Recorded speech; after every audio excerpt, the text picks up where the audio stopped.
کوفہ سے 2 منزل دور حر بن یزید ریاحی 1000 کے لشکر کے ساتھ مزاحم ہوا اور آپ کو روک کر میدان کربلا میں لے گیا۔ آپ نے کہا کہ میں یزید کی بیعت کسی صورت میں نہیں کروں گا، جس سے صرف حق ہی قبول ہو، یہی جس کا اصل اصول ہو،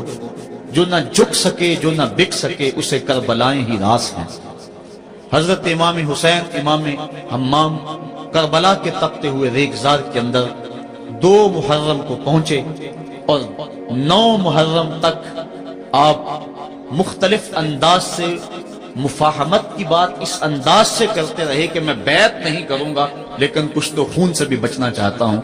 لیکن ان کا ایک ہی مطالبہ تھا کہ ہر صورت میں بیعت کرنا ہوگی، اس کے علاوہ کوئی صورت نہیں ہے۔ ان کا یہ مطالبہ تھا، ان کی بات یہ تھی کہ بیعت تو میں کسی صورت نہیں کر سکتا، کیونکہ انکار بیعت کی جو وجہ آپ نے وہاں بیان کی وہ وجہ بہر صورت موجود تھی، اس لیے کہا کہ کسی صورت میں میں یزید کے ہاتھ پہ بیعت نہیں کر سکتا۔ خیر وقت گزرتا گیا، پھر 9 کو یہ بات طے ہو گئی کہ لڑنے کے لیے تیار ہو جاؤ اگر تم نے بیعت نہیں کی۔ بیعت کرنے کی صورت میں مراعات سے نوازا جا رہا تھا، بڑے سے بڑا شہنشاہ بھی ہوتا اس کے پاؤں میں بھی لغزش آ جاتی، لیکن حضرت امام حسین رضی اللہ تعالیٰ عنہ نے فرمایا کہ یہ تخت و تاج کیا چیز ہیں، جن کی مسند محبوب کی گلی میں لگی ہو وہ تخت سکندری پہ کبھی تھوکا بھی نہیں کرتے۔ مجھے ان تخت و تاج کی پرواہ نہیں، میں تو کلمت الحق کے اعلیٰ کے لیے میدان عمل میں آیا ہوں۔ آپ نے مقام بیضا پہ خطبہ دیتے ہوئے کہا تھا کہ لوگوں میں جانتا ہوں کہ میرے ساتھ کیا ہونے والا ہے، لیکن اس کے باوجود میں میدان میں اس لیے جا رہا ہوں وَلَكُمْ فِيَّ أُسْوَةٌ کہ میری زندگی تمہارے لیے ایک نمونہ بن جائے۔ آپ نے اپنی زندگی کو قیامت تک آنے والی نسلوں کے لیے ایک نمونہ قرار دیا، اور میں نے پچھلے اجتماع کے موقع پہ کہا تھا، جو احباب پچھلے اجتماع پہ موجود تھے انہیں وہ جملے یاد ہوں گے کہ قیامت تک جبر کے خلاف جتنی بھی تحریکیں اٹھیں گی سب کا قائد حسین ابن علی ہوگا۔ انسان کی عقل اور منطق اس کو یہ دلیلیں دیتی ہے کہ تم جبر کے خلاف اگر میدان میں آئے تو کٹ جاؤ گے، ٹکڑے کر دیے جائیں گے۔ جبر سے مفاہمت کر لو، لیکن عشق سکھاتا ہے مفاہمت نہ سکھا، جبر ناروا سے مجھے، میں سر بکف ہوں لڑا دے کسی بلا سے مجھے۔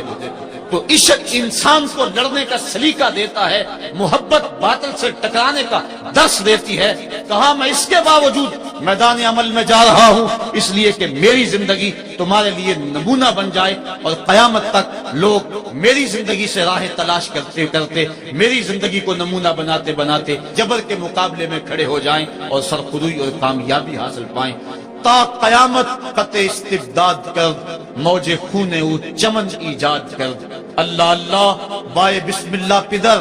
مانائے ذبح عظیم آئے بسر۔ سرخ رو عشق غیور از خون او، شوخی این مصرع از مضمون او۔ عشق غیور کے چہرے پہ جو سرخی دوڑ رہی ہے یہ حسین ابن علی کے خون کا صدقہ ہے۔ ان کے خون نے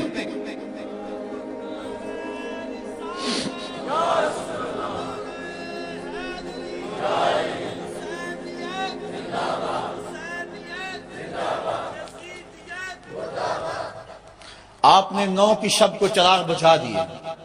کہا یہ میری جان کے دشمن ہیں، تم اگر جانا چاہو تو جا سکتے ہو، میرے بعد تمہیں کوئی نہیں پوچھے گا۔ لیکن جانثاروں نے کہا یہ کیسے ہو سکتا ہے کہ آپ کا ساتھ چھوڑ کے چلے جائیں۔ پھر عاشورے کی وہ رات جو درد و اندوہ سے بری ہوئی رات تھی، ساری رات عبادت میں گزاری۔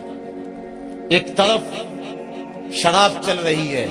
اور دوسری طرف آنکھوں سے عشق رسول کی مستی چھلک رہی ہے۔ تہجد کا وقت ہوا، نماز تہجد ادا کی، شہزادہ علی اکبر نے اذان پڑھی، اور کربلا کے ریگزار میں ان کی یہ آخری باجماعت نماز تھی۔ ریگستان کربلا کے ذرے گواہ ہو گئے ان کے سجدوں کے۔ آج کائنات کا وہ انوکھا باب رقم ہونے والا تھا کہ صدیاں جس پہ ناز کریں گی۔ فرشتوں نے کہا تھا مالک تو خلیفہ بنا رہا ہے انسان کو، یہ تو لڑائی کرے گا، سجدے تو ہم کرتے ہیں۔ آج فرشتوں نے بھی دیکھنا تھا کہ سجدہ کرنے کا جو انداز حسین ابن علی کا ہے، فرشتے اپنی زندگی کی ساری کمائی اکٹھی کر لیں، حسین کے سجدے کی زکات بھی نہیں بن سکتی۔ جب جبر کی تیغیں چمکنے لگی اور ایک ایک کر کے آوان و انصار جام شہادت نوش کرنے لگے، کبھی واہب شہید ہو رہے ہیں، کبھی زہر شہید ہو رہے ہیں، کبھی اون و محمد کے لاشیں گر رہے ہیں، کبھی قاسم کی جوانی لٹ رہی ہے، کبھی جواں اکبر کی آواز کربلا کے ریک زاروں میں گونجتی ہے، یا ابا ہو ادرکنی، میرے باپ مجھے پکڑیے۔ تو حضرت امام حمام دوڑ کے جاتے ہیں اور اپنے جواں بیٹے کی لاش کو کندھوں پہ اٹھا کے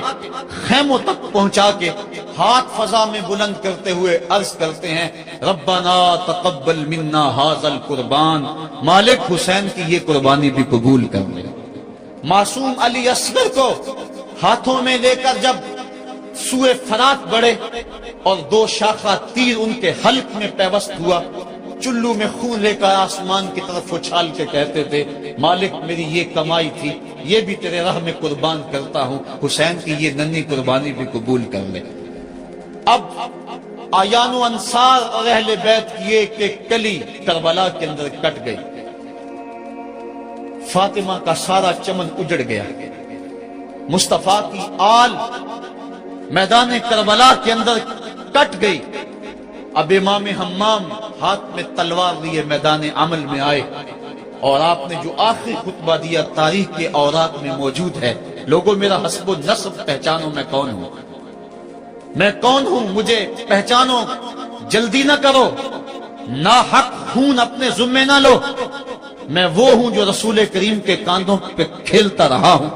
اور مجھے حضور نے لوریاں دے دے کے پالا ہے، میں حضور کی زبان چوسا کرتا ہوں۔ اس وقت دنیا پر کسی نبی کی بیٹی کا بیٹا موجود نہیں، میرا حق پہنچانو۔ لیکن اشقیاء کے آنکھوں کے آگے اندھیرا تھا۔ عمر بن سعد جو رے کی حکومت کے لالچ میں سب کچھ کرنے کے لیے تیار تھا، وہ حضرت سعد بن ابی وقاص کا بیٹا ہے، اور یہ وہ صحابی ہے جن کے لیے حضور کہتے تھے فدا کا امی و ابی، اے سعد میرے ماں باپ تیرے اوپر قربان ہو۔ غزوہ احد کے موقع پہ حضور ان کے لیے کہہ رہے ہیں، لیکن آج وہی میدان میں نکلا ہوا ہے۔ حضرت امام حمام امام حسین رضی اللہ تعالیٰ عنہ پھر میدان عمل میں آئے، اور پھر دشمنان اہل بیت کے ساتھ جس جرت اور پامردی کے ساتھ آپ نے لڑائی کی، اور آپ کی تیغ براں جس طرح ان کے سر کاٹتی اور ان کا خون چاٹتی رہی، تاریخ کے اوراق میں وہ روشن باب موجود ہیں۔ آواز آ رہی تھی، یہ کون ذی وقار ہے، یہ کون شاہ سوار ہے، لباس ہے پھٹا ہوا، چھدا ہوا، کٹا ہوا، لخت لخت کٹا ہوا، پھر بھی ہے ڈٹا ہوا، یہ بال یقین حسین ہے، یہ نبی کا نور عین ہے۔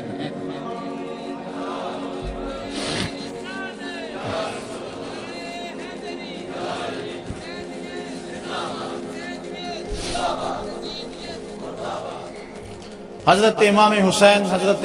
امام حمام رضی اللہ تعالی عنہ میدان کربلا کے اندر جبل کی تیغوں کے مقابلے میں کھڑے ہیں۔ حق بلند ہوتا ہے، باطل کے پاس جتنے مرضی لاؤ لشکر ہوں، باطل بزدل ہوتا ہے، اس کے سینے کے اندر وہ حرارت نہیں ہوتی جو حق کے سینے کے اندر ہوتی ہے۔ ذرا غور تو کرو، 22,000 کا لشکر جرار ان کے مقابلے میں، جو محتاط روایات کے مطابق، ورنہ 82 کی روایت بھی کتب تواریخ میں موجود ہے، بلا 72 افراد جو 3 دن سے بھوکے بھی اور پیاسے بھی ہیں، ان کے لیے 22,000 کا لشکر کیا معنی رکھتا ہے۔ لیکن باطل ہمیشہ بزدل ہوتا ہے، اگر حق میدان عمل میں کھڑا ہو جائے تو کائنات کی کوئی چیز اس کے سامنے نہیں ٹھہر سکتی۔ یہ سبق حضرت امام حمام کی قربانی نے ہمیں پیش کیا۔ 72 افراد جبر کے خلاف کھڑے ہیں، 71 افراد خاک و خون میں ان کے لاشیں مل گئے۔ اب حضرت امام حسین رضی اللہ تعالیٰ عنہ میدان کربلا میں، آپ نے آخری جو خطبہ ارشاد کیا، جس کے الفاظ میں نے آپ کے سامنے رکھے، لیکن انہوں نے ایک ہی بات کہی کہ آپ بیعت کریں یا میدان میں آ جائیں۔ آپ نے کہا کہ میں تو کسی صورت بیعت کرنے کو تیار نہیں۔ پھر میدان عمل میں آئے، ان کو کاٹتے رہے، پھر گھوڑے کو ایڑ لگائی اور فرات کی لہروں میں آئے، پانی کا چلو بھرا اور لشکر اشقیاء کی طرف دیکھ کے کہا کہ تم نے میرے لیے پانی بند کیا، دیکھو آج حوض کوثر پہ بھی حسین کا قبضہ ہے، فرات کی لہروں پہ بھی حسین کا قبضہ ہے، لیکن آپ نے اس کے باوجود